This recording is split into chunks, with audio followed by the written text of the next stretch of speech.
"She is pretty, Daddy."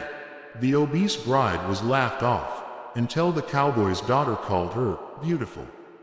The train screamed as its wheels ground against the rails, the hiss of steam filling the small prairie station.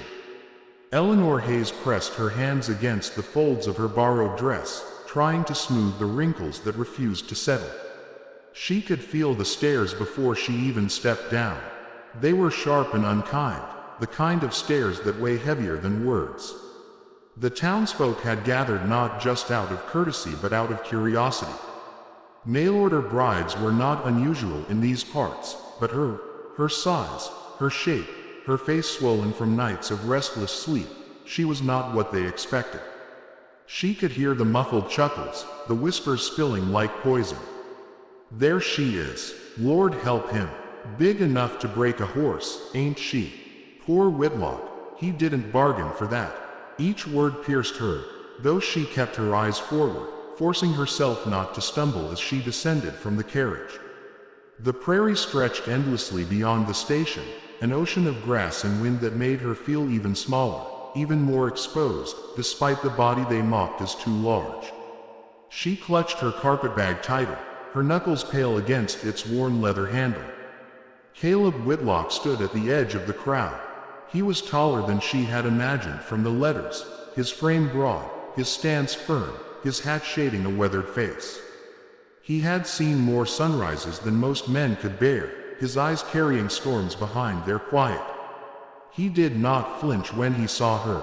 He did not step back the way others had when she approached. Instead, he held his ground, as steady as the oaks that clung to the riverbanks. "Miss Hayes?" he asked, his voice low but even. She swallowed hard, nodded once, and tried to force a smile. "Yes, Mr. Whitlock." The whispers grew louder, but he ignored them, taking her bag from her hands. The roughness of his palms brushed against her skin, not in judgment but in something like steadiness. Without another word to the crowd, he guided her toward the wagon that would carry her to the ranch. The stares followed, and so did the laughter, though quieter now. Ellie could still feel it, crawling up her spine, coiling in her chest. The ride to the ranch was long and silent. The prairie wind pulled strands of hair from beneath her bonnet, whipping them across her face. She dared not speak. Caleb's jaw was tight, his eyes fixed on the horizon. She wondered if he was ashamed, if he regretted sending those letters, the ones filled with promise and longing, the ones that had convinced her to leave everything she had known. The ranch came into view as the sun began to sink. Wide fields fenced in, cattle grazing in the distance, and a farmhouse that stood tall against the fading sky. Ellie's heart twisted. This was to be her home now, a place carved out of sweat and soil. She wanted desperately to belong here, but already the laughter of the town haunted the air. As Caleb helped her down from the wagon, a small voice pierced the stillness. "Daddy!" A girl came running from the porch, her braids bouncing, her bare feet kicking up dust. She stopped short when she saw Ellie, her wide eyes curious. This was Lydia Whitlock, Caleb's daughter, just as he had described in the letters. 7 years old, bright as dawn, untouched by the cruelty of the world. "This is Miss Hayes," Caleb said carefully. She'll be staying with us now." Ellie's chest tightened. He hadn't called her wife. Not yet. Perhaps not ever. Lydia tilted her head, studying Ellie with a gaze too sharp for her years. But instead of fear or mockery, there was only innocence. She reached out a small hand, brushing Ellie's sleeve. "Are you going to be Mama now?" she asked. Ellie's breath caught. Caleb shifted uncomfortably, his eyes flickering toward her. The words lodged in Ellie's throat. She wanted to answer, but she had none. Instead, she bent slightly, her knees protesting, and whispered, "Would you like that, little one?" Lydia smiled, a gap showing where a tooth had been lost. "Yes, I think you're pretty." The words shattered Ellie's defenses. No one had called her that in years, not since she was a girl and her mother had brushed her hair before church, before the weight of grief and loneliness settled into her bones. Tears burned the back of her eyes, but she forced them down, clutching the child's hand as though it were the only thing keeping her upright. That night, after supper eaten in uneasy silence, Ellie lay awake in the small room that was now hers. She stared at the ceiling, the wooden beams lined with shadows. The laughter of the townsfolk echoed still, their jeers growing louder in the quiet of her mind. She pressed her palms against her chest, trying to breathe through the ache. But then she remembered Lydia's voice, soft and certain, "You're pretty." The words replayed over and over, like a hymn written for her alone. Days passed.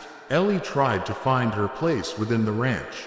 She rose before dawn to help with chores, though her body was not built for labor. She burned her hands on kettles, stumbled carrying buckets of water, and earned more bruises than successes. Yet she persisted. Caleb said little, but his eyes followed her, measuring, weighing. He did not scold when she faltered, nor did he praise when she managed. His silence was heavier than any words. The neighbors, however, were not silent. Each trip to town was a gauntlet. Laughter spilled from the saloon doors when she walked past. Whispers hissed from women gathering supplies at the general store. Whitlock could have done better. She'll eat him out of house and home. Poor child, saddled with that for a mother. Ellie kept her chin high, but inside, shame gnawed at her. She returned home carrying not just flour and beans but the weight of every cruel glance. Caleb noticed, though he never said so. Lydia, however, clung tighter to her hand each time, her little chin lifting in defiance of the stares. One afternoon, when Ellie knelt in the garden pulling weeds with dirt caked under her nails, Lydia plopped beside her in the soil. "Why don't you smile more?" the girl asked, her voice earnest. Ellie's throat tightened. "Do you think I should?" "Yes," Lydia said simply. "Because when you smile, it makes Daddy look happy. He doesn't smile much, but when you came, he smiled." Ellie froze. She glanced toward the porch where Caleb leaned against the railing, watching them. For a moment, the sun caught his face, softening its hardness. And indeed, there was the faintest curve at the corner of his mouth. Her chest warmed. Could it be true? From that moment, Ellie tried, not for the town, not even for herself, but for the little girl who believed in her. She baked bread, clumsy at first, until the crust turned golden and the scent filled the house. She sewed Lydia dresses from leftover fabric, crooked stitches but filled with love. She learned the rhythm of the ranch, slower but steady, her presence weaving into the fabric of their days. Still, nights were hard. Alone in her room, she wrestled with the echoes of cruelty. She doubted her worth, doubted Caleb's silence. She wondered if he regretted choosing her, if he only endured her presence for Lydia's sake. But then the child would slip into her room in the dark, crawl under the quilt, and whisper stories in her ear until Ellie laughed. Each laugh was a stone pulled from the wall she had built around her heart. Caleb saw it, though he said little. He saw Lydia's joy, the light returning to his daughter's eyes. He saw the house warm with life again. And he saw Ellie, not as the townsfolk saw her, not as a burden or a jest, but as a woman who had endured, who carried a strength most could not fathom. One evening, as the sun bled into the horizon, the three of them sat on the porch. The prairie stretched endless, the air thick with the scent of earth and cattle. Lydia climbed into Ellie's lap, tugging at her hair, her voice clear against the hush of dusk. "Daddy," she said, "don't you think Ellie's beautiful?" The world stilled. Ellie's breath faltered. Caleb turned his gaze from the fields to the woman beside him. The silence stretched long, heavy, until he finally spoke. "Yes," he said, his voice rough but certain. "She is." Ellie's heart swelled, her eyes blurring with tears. For the first time in years, she believed it might be true. The laughter of the town lost its grip. Beauty was no longer defined by their eyes, but by the love shining in the eyes of a child and the quiet affirmation of a man who had chosen her. And in that moment, as the prairie wind curled around them, Eleanor Hayes knew she was no longer a stranger, no longer a joke. She was Ellie Whitlock. She was home. The days slipped into weeks, and the rhythm of the ranch became the beat of Ellie's new life. Each morning began with the rising sun spilling across the prairie, and each evening closed with the same sun sinking into fire-streaked clouds. Though the echoes of ridicule still reached her ears whenever she ventured into town, the ranch itself grew into a sanctuary. Lydia's laughter filled the rooms, softening the sharp corners of Caleb's silence. Yet, inside Ellie's heart, there remained a quiet question that haunted her. Did she belong here because Caleb wanted her, or only because Lydia needed her? Her thoughts grew heavier one Saturday when she and Caleb rode into town together for supplies. She carried a list Lydia had written in crooked letters, her smile tender as she tucked it into her apron pocket. As they walked through the general store, whispers rose like smoke. A group of women near the fabric bolts turned their eyes toward Ellie, their lips curling. She shouldn't wear dresses like that. Makes her look like a cow in a bonnet. Whitlock must be desperate. I heard she eats twice what he does. Poor man. The words sank into Ellie's bones. She held her head high, but her cheeks burned. Caleb was a step ahead, choosing nails from a bin, but he could hear them too. His shoulders stiffened, though he said nothing. That silence cut her deeper than their words. When they returned to the wagon, Ellie climbed onto the seat, her hands trembling in her lap. Caleb placed the supplies behind them, then paused. His jaw flexed, as though words fought to escape but could not. She longed for him to say something, anything, to shield her from the cruelty. But the only sound was the creak of the wagon as he flicked the reins. Back at the ranch, Ellie retreated to the kitchen, her back against the cool wall as she struggled to breathe. Shame clawed at her chest. She thought of leaving, of sparing Caleb the humiliation of being tied to her. But then Lydia burst through the door, her cheeks flushed from running in the fields, her arms full of wildflowers. "These are for you," Lydia said, dropping the bundle into her lap. "Because you're the prettiest thing on the ranch." Ellie's eyes blurred. She pulled the girl into her arms, pressing her face into her hair. Lydia's innocence was a salve against every wound the world gave her. It was then Ellie knew, no matter how the town sneered, she would not leave. For Lydia, she would stay. The summer stretched long and hot. Ellie worked harder than she ever had, her body aching but growing stronger. She rose before dawn to knead dough, tended the chickens with Lydia at her heels, and even learned to ride one of Caleb's gentler horses. She laughed more often, though sometimes her laughter surprised even herself. Caleb's silence remained, but she caught him watching her when he thought she wasn't looking, an unreadable expression lingering in his eyes. One evening, a storm rolled across the prairie, the sky splitting with lightning, the wind howling like wolves. The cattle broke through a section of fence, scattering in panic. Caleb saddled his horse without hesitation, ready to ride into the chaos. Ellie stepped forward, clutching his arm. "You can't go alone," she said. "It's my work," he answered, his voice steady. "Then let me come." He stared at her, startled. Rain slashed against the porch, thunder booming overhead. For a moment, he hesitated, as though weighing the risk. Then he nodded once, curtly. "Stay close." They rode into the storm together. Rain blinded her. Mud splattered her dress, but Ellie gritted her teeth and pressed forward. The cattle thundered through the fields, wild with fear. Caleb whistled and shouted, guiding them back with the ease of a man born to it. Ellie, clumsy but determined, mimicked his calls.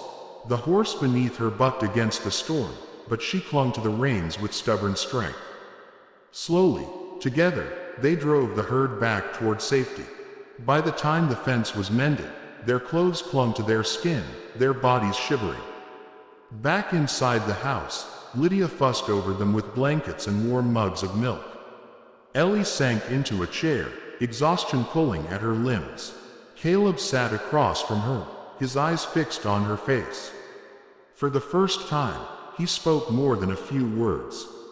"You've got grit," he said softly. "More than most I've ever known."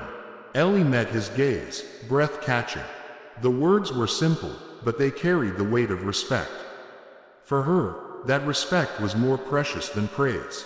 She nodded once, unable to speak through the lump in her throat. From that night, something shifted. Caleb began to speak more.